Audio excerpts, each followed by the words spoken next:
Hi there, welcome to another episode of Enabling Tomorrow. My name is Tim Metz and I'm your host for today. And today we speak with Akhtar Badshah. He's the founder of Catalytic Innovators Group and he's also a lecturer at Washington University. Before this, he ran actually all philanthropy at Microsoft for a decade. And before that, he's been involved in a variety of organizations that work on closing the digital divide. It's a topic that we care a lot about here at KOS as well. So we'll speak about this at length. He's also wrote several books and he's just working on a new book or just finished a new book which will come out in November. And we talk about this book which expands on the idea of having a growth mindset, but it takes that idea and expands it to having a purpose mindset. And we talk about this and about which are 5 principles that this idea is based on and how you can apply that for yourself. And besides that, we also talk about his entire personal journey, how he started as an architect and how that helped him in all the work he's doing now, and his daily routine, how to manage all these different roles, how he approaches his teaching, and also his dream for the future. So there's a lot of content, a lot of different topics. Before we get started with the interview, just if you like these videos, you can of course follow us on YouTube and you will be notified as soon as a new video is out. And you can also follow our social media accounts. Just search for KOS Tech on Twitter, Facebook and LinkedIn. And with that, let's get started with the interview. So I have a very eclectic background, and I am right now a faculty, a distinguished practitioner at the University of Washington, teaching both at the business school and also at the Evans School for Public Policy and Governance. So I'm now in academia, but I'm trained as an architect and a designer. And practiced architecture and design and education and teaching architecture for a decade at MIT in Boston at the Massachusetts Institute of Technology. And then from there moved into the nonprofit space, specifically focused on large cities, mega cities and large metropolitan areas. And then got interested in this whole in the late 1990s around the issues of the digital divide and the increasing divide between those that had access to technology and those that did not have access to technology. And started a nonprofit organization focused on that. And what triggered that interest? Was there a specific event or was slowly getting more knowledge about the topic and seeing what's going on? No, it was just a completely random occurrence of, I had moved from New York, New Jersey to Seattle. My wife was working at Microsoft in New York, New Jersey. She moved to headquarters. I moved here. I was trying to figure out what to do. Some colleagues in New York from the Rockefeller Foundation called me up and said, there's this guy in Seattle that is putting this conference together on bridging the digital divide. Why don't you go talk to him? And I talked to him, and the next thing I know, I'm running an organization to bridge the digital divide. Is that the Catalytic Innovators Group, or was that another organization? That was the Digital Partners Foundation, which got launched at the end of 1999. And then I came in at the beginning of 2000 and ran that till 2004. Before I was asked to then run Microsoft's corporate philanthropy. And just before we go to that, so what kind of projects and initiatives did you do with that organization to help close the digital divide? So we were specifically interested in 1999, early 2000 was a very interesting time in the digital space. It was the height of the dot-com bubble. A lot of people from the diaspora community were actually getting into the space. And we were looking at it and saying, is there a way by which we could involve the diaspora community to give back into their home countries, supporting social entrepreneurs that were trying to bridge the digital divide? So we were actually becoming a link. We started a social venture fund at that time where we were investing in organizations in India, Africa, Latin America that were trying to bring digital technology, whether it was cell phone, IT education, IT and ag, IT and health, and then find people from those home countries in the US that were willing to act as supporters and mentors Ah, nice. and create that link. Yeah. So that's what we were doing. And it was really at the height of the UN was getting involved into this whole issue of the digital divide. There was a committee that was created. Kofi Annan was hosting us to actually have these conversations with the diaspora community, Mm-hmm. who was the Secretary General of the UN at that time. Yeah. So a very small 4-person organization suddenly became this big player in this emerging technology world. Yeah. And were you the only one, or were there? Because it sounds very early for this kind of work. Because even the internet was even just picking up or just picking up, but getting very big for the first time in let's say the more established markets. And then, Mohammed Yunus set up the Grameen Technology Center at that same time in Seattle. Uh-huh. And then other people were starting to come into the market. The Acumen Fund got established a few years later. People were actually trying to create these online marketplaces for selling goods. And many of them were just very nascent because you didn't even have, you could set up a website, but you didn't have anything else underneath it. Yeah. Payment systems, shipping systems, none of that existed. Yeah. It now exists from a commercial perspective with PayPal and Amazon, so people can actually do digital commerce. Yeah. So we were really experimenting at the very nascent stage, early stage. Yeah. And then how did you make the transition from there to Microsoft? Well, I was in Microsoft country, and several of my supporters were Microsoft or ex-Microsoft employees. And as we started to chat, Microsoft was looking for a person to head their philanthropy team. And one conversation led to another, and I decided to join Microsoft and help build that program out. Yeah. And what were you responsible for? And I think you did that for about 10 years, right? Yeah, I was responsible for everything. Okay. I mean, it included our employee giving program, our matching grants program, our direct grants program, our volunteer program. So I was, responsible for, everything that we were doing around the world. And was it all philanthropy, or was it also focused on the digital divide, or everything related to any philanthropy? Well, our philanthropic focus was extending the use of information technology by poor communities. So essentially, we set up programs to bridge the digital divide. Yeah. It made very little sense from our direct giving to not have focus on our core competencies. Yeah. But the employee giving program, which was where we would match our employees' generosity, was to anything that our employees wanted to support. So they wanted to support healthcare, they wanted to support an orphanage, they wanted to support food programs. Microsoft would match that. Uh-huh. Okay. So we were running these two programs simultaneously, one very directed and focused, and the other very open to anything our employees wanted to do. And in all this work, how did your background in architecture and design, did it help, or did it give you a unique viewpoint, or it was not relevant anymore? No, I mean, I think one of the things that architecture does is that it actually allows you to do three things. Yeah. One, you're using your right side of the brain and left side of the brain. Yeah.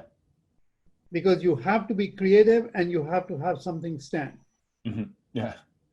And as an architect, you eventually have to get something built. Yeah. So it's not just sitting and doodling on paper. Mm-hmm. So the skills that I learned was to get things done. Mm-hmm.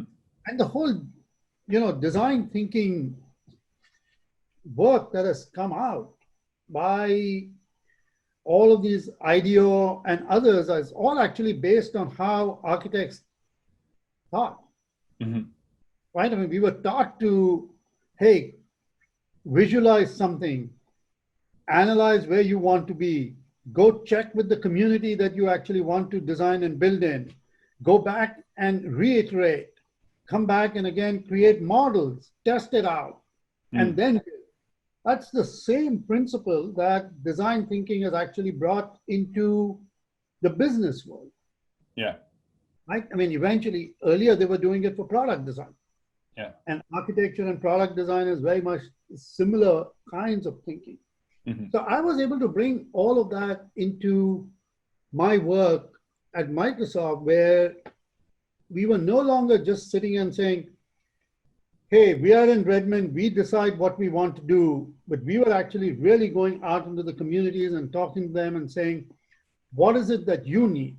Yeah. Yes, we have a program, but we want to not just throw the program at you, we want to give you things that would be useful for you. Mm. And having spent time in the nonprofit sector, I also knew what nonprofits wanted. Mm-hmm. And what is that? So, I mean, the first thing is that obviously they want money, but Yeah. they want access, they want capacity, they want advocacy. Mm-hmm. And as a company, you could bring all of that, right? It's writing a check is one thing, but we also have employees, and our employees have know-how and talent. Yeah. And as a company, you have a voice. Yeah. You can also pull And together then, behind it. yeah. And then how would you measure the success of those kind of programs? Like how by what kind of metrics or what kind of ways did you evaluate whether the work was useful? So there's a couple of ways to kind of think about it, right? One is our work was train people in the underserved community to use information technology. Mm-hmm. And as the years expanded and as we grew, the kinds of technology training also became more and more deeper. Mm-hmm. So one was to basically see, are people completing the courses and are they getting, some knowledge? Yeah. Second, you could actually see, are they utilizing that knowledge? And that could be, is it now giving them the ability to go get further training done? Or are they getting into jobs? Or are they starting something on their own? Mm-hmm. Then you can look at it and say, what change is happening in the communities where these community centers are being developed? Are we enhancing these nonprofit organizations? For example, in Hong Kong, we were working with the housing-based clubs Mm-hmm. that were then providing training to youth to use digital technology, Mm-hmm. but mostly focused on immigrants. Yeah. And the immigrant community. Now, when you look at it, housing in Hong Kong is incredibly tight. You're really not going to be able to get a computer into someone's house, particularly if you're looking at it from a poor person. So then it became, how do we set up these clubs? How do we then surround it with other programs? And then say, is this actually benefiting the individual and is it changing their lifestyle? And what does that look like? Yeah. Okay. Wow, that's really interesting. And then how did you go from there to your own? Is that when after that you set up your own organization and also became a lecturer? Yeah, so I, my idea was that, okay, last decade, I kind of changed jobs completely every decade. Yeah. Went from architecture, went to the nonprofit sector, went into the IT sector. Now I'm teaching business and public policy. But all of this is kind of linked because it's all based on experience and learning. Mm-hmm. So when I left Microsoft, the idea was, hey, I will do some consultancy. I will do some advocacy and build capacity, and then I will teach. Mhm. So the basic idea was consult, evangelize, and educate, Uh-huh. right? As I'll divide myself up, I'll create this organization and I'll kind of do my work in thirds. Yeah. When I left, a couple of my colleagues who were at the University of Washington said, hey, before you do anything, come and talk to us. Yeah. And suddenly I started teaching. And as I started teaching, I got more and more engaged in teaching. And now I'm kind of doing 100% teaching, Okay. and 30% consulting, Yeah. and 30% of evangelizing. Wow. And now, you kind of suddenly say, okay, you're 100% time, which means that you basically have extended time to be able to achieve all of this. Yeah. So what is important when you're teaching? What makes a good teacher? I think what makes a good teacher is to actually not believe you are a teacher. Uh-huh. You are there to create a conversation. Mhm. You are there to give students the confidence for them to actually get insights from you, Yeah. gain knowledge from you, and start understanding how to apply that knowledge. Mhm. So if you are out there in the front of the class and you have enormous power, you constantly have to look at it and say, I'm actually having a conversation. And through conversation, I'm imparting insights which will eventually spark the curiosity for people to gain knowledge. Yeah. So you have to kind of think about how do you get individuals to discover their own capacity to learn by discovering their own strengths. Yeah. Yeah, or even their direction in life. I think there are many people who, either in positive or negative way, a teacher can inspire them to go in a certain direction with their life's work, or not, because if it was not a good teacher. Do you have such an experience yourself, like from your youth, when did you had a teacher that really inspired you or put you on a certain path? I mean, I think there were a lot of, I don't have anybody that comes to mind, but in architecture school, one of the things that was most inspiring in the school that I was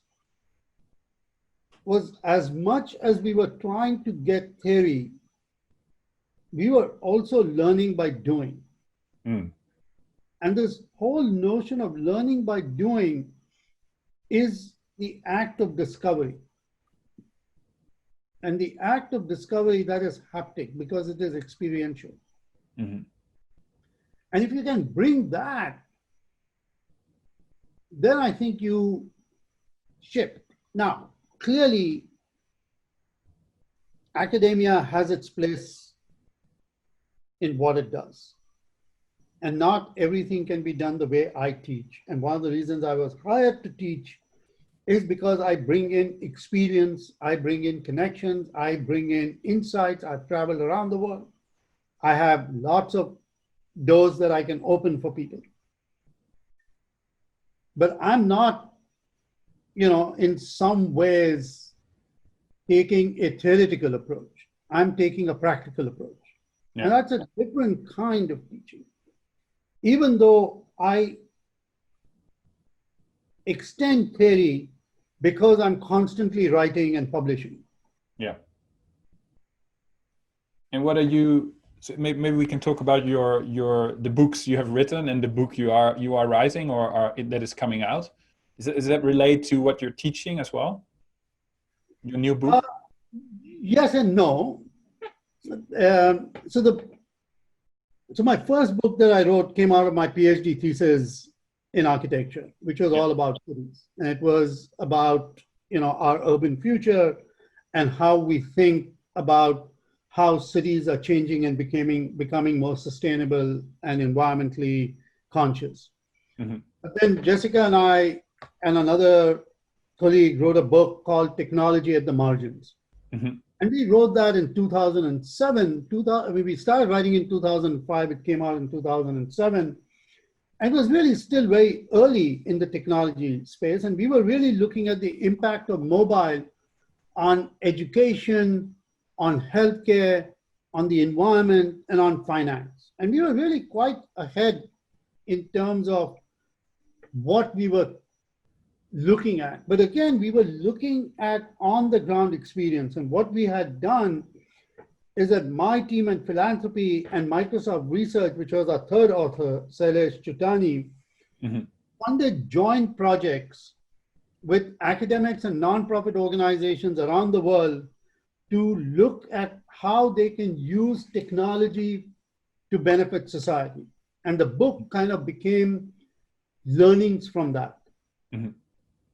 And then the current book that I have just finished writing is based on my time at Microsoft and what I saw as to how the employee giving program, which got started in 1985, 1983, and then 1985 when it got formalized, Mhm. has kind of become the DNA of the company, which is giving employees the opportunity to discover their purpose Mhm. and extend their purpose. Mhm. But for me, the interest was this enormous focus on the growth mindset.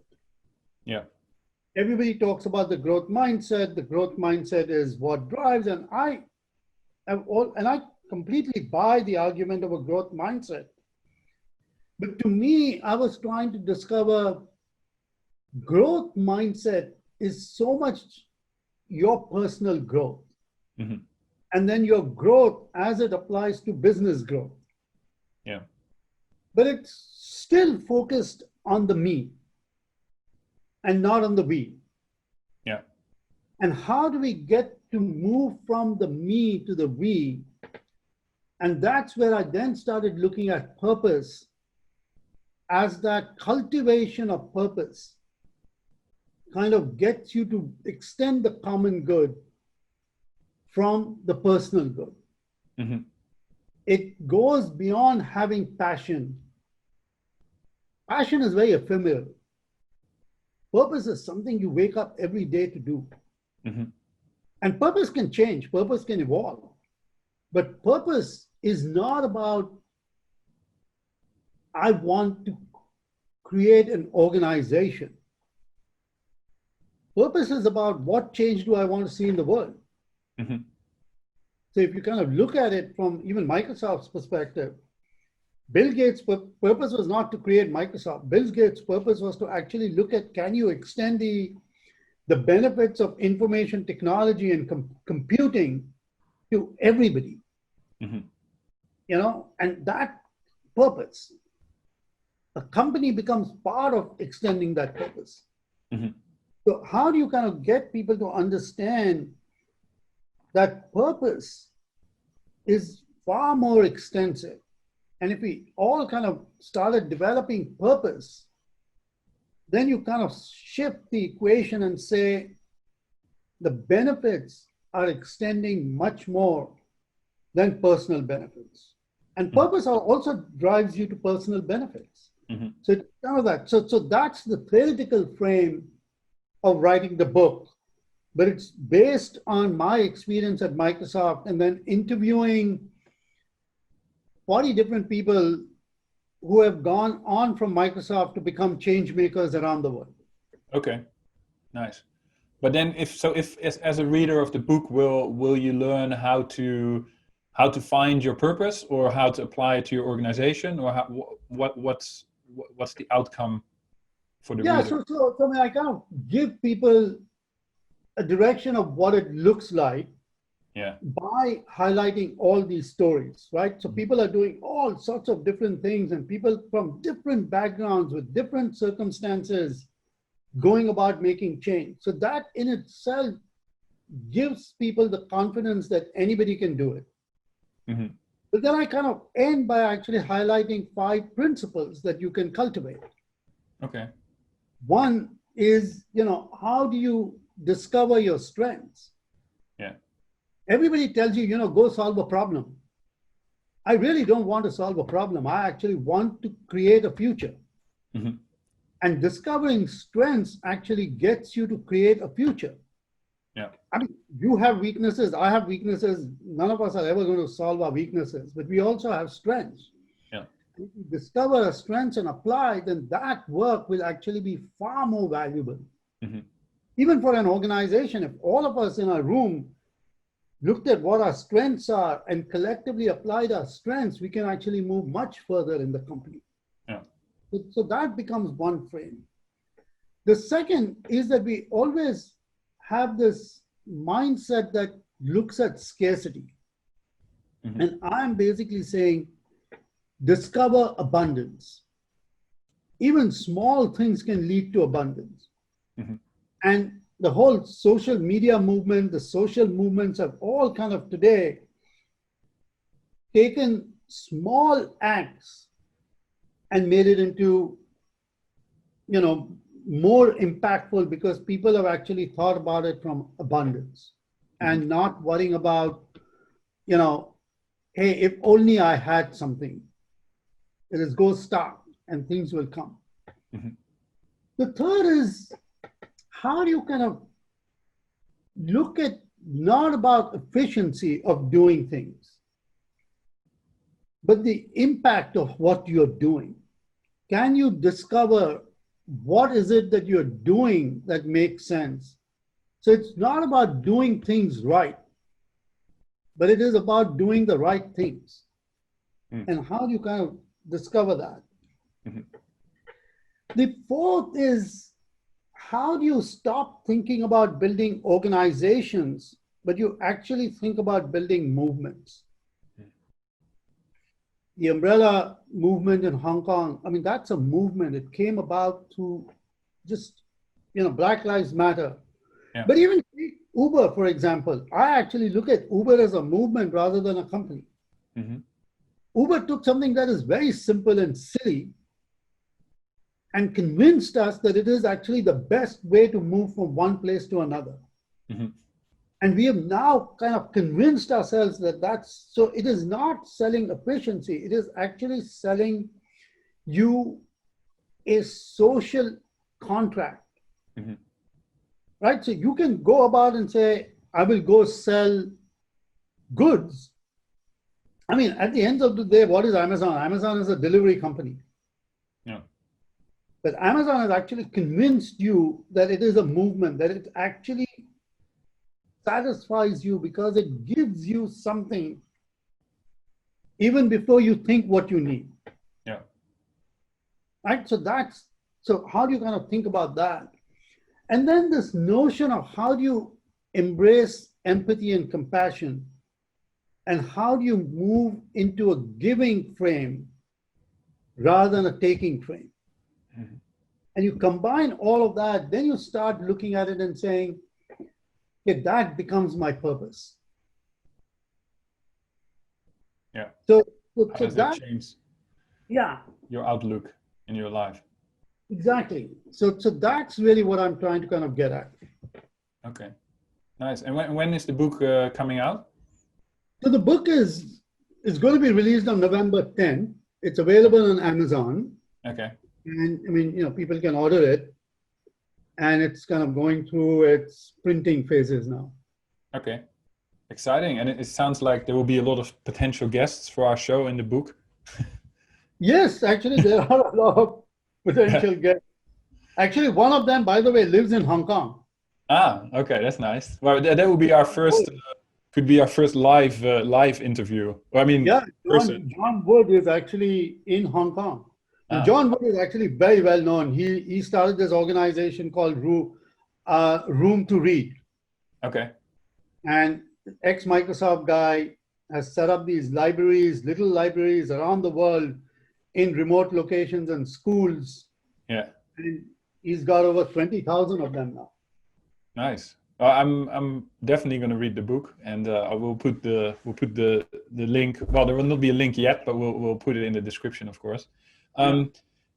We have about, I think, five more minutes, something like that. So there was two more things I wanted to ask you. One is, what does a day look like for you? Like, how do you manage, like, when you're writing, you're teaching, you have your other commitments? Like, how do you manage your responsibilities or your roles, and what does that make a day look like? I actually don't think anybody should follow my routine. Okay. But I have this ability to compartmentalize myself when I need to. Okay. I have this ability to work on multiple things at the same time. Okay. I mean, I don't necessarily say I've got to write 1,000 words every day, Mm-hmm. but I do land up writing 1,000 words every Do you day. have a fixed slot for it, like first thing in the morning, or just whenever it comes to you, you write something? Yeah, so because I teach, I have morning classes, I have evening classes, so I got to kind of find myself. But in a way, a day pre-COVID was very different than a day. Yeah. Now you wake up at 5 o'clock and you're on a Zoom call, and I've been on a Zoom call since 8 o'clock in the morning, and this is my last Zoom call. Yeah. And in between, I have done work around my teaching. I have done work on my book because the cover came back today. I have done work on several consulting projects that I'm working on. I have done work on advising several student projects that we're consulting with at the Gates Foundation. Yeah. And several other meetings in between. Yeah. So it all kind of just depends on your ability to constantly modulate yourself. I have one routine that I go for an hour walk every single day. Okay. Every single day, Saturday, Sunday, Monday, Tuesday, raining, not raining. I make sure that I go for that walk. And is that at a specific time, or that's whenever, like, just whenever you can fit in? Yeah, I mean, today I knew that I had no time. From 8:30 in the morning, I had my first meeting. So I went at 6 o'clock in the morning. Yesterday, I had early morning meetings. Then I had a break from 10 to 11:30. So I went for my walk there. I finished half of what I needed to do. And then I went in the evening. Nice. It all kind of just depends. I mean, just every day it's a different day. It's different. Yeah, that's a So I nice don't habit. really block things off, but I kind of do things in ways. I also paint. So Okay. the art is all my art behind me. Oh. And I keep it there. I have my brushes there. I have a canvas there. And then there are days when I will paint because it's just flowing. And then there are other days where a painting can sit for months on end. Nice. That's great. So, I have last question from my side. I think you've obviously done a lot of things already in your life, as you've described in the last 30 minutes. Is there any dream? Do you still have a dream? What is your dream that you see for the future, or maybe for the next decade? I mean, more than my dream, I think COVID has made it very clear, even though for some people it is reluctantly, they're coming to that realization that we are all in it together. Mm-hmm. This is not about individualism anymore. Companies are realizing it, individuals are realizing it, governments are realizing it, different societies are realizing it. So what I'm hoping is that historically we have functioned within bonding networks. Mm-hmm. And bonding networks are those where you know people, you think alike, and you come together. I'm an Indian, so I find other Indians in Seattle, we bond. Yeah. But bridging networks are where you are able to move across differences and bridge with somebody. Mm-hmm. And what we need to see more and more of the world, and that's where my focus is going, is to use purpose to create bridging networks. And if we can create bridging networks, then I think we will start breaking down some of these tensions and barriers that we have, which is not to say you don't build bonding networks, but we need to give that same attention and care to creating bridging networks. Nice. I think that's a good thought to end with. Is there anything else you would like to share? Where should people find you if they wanna learn more about your work and what you're doing? I'm on LinkedIn, and you can find me on LinkedIn at Akhtar Badshah. You can search. I'm on Twitter. I'm on Facebook. You can find me on Google. And yeah, if people want to connect with me, have thoughts, have ideas, they want to share, they want to commiserate, please, reach out to me on these networks. Okay. We will definitely put the links below in the video description when we put this online. Yeah. So people will be able to connect. So thank you so much for your time. It was great to learn about what you're doing and your journey. Yeah, and thank you very much. And let me know when this comes out so that I can also share it using my social media. Yes, for sure. So thanks again, and thanks if you were watching this episode. If you want to see more of these episodes and know when they come out, you can subscribe to our channel on YouTube. And we will be back soon with another episode of Enabling Tomorrow. Bye-bye. Thank you.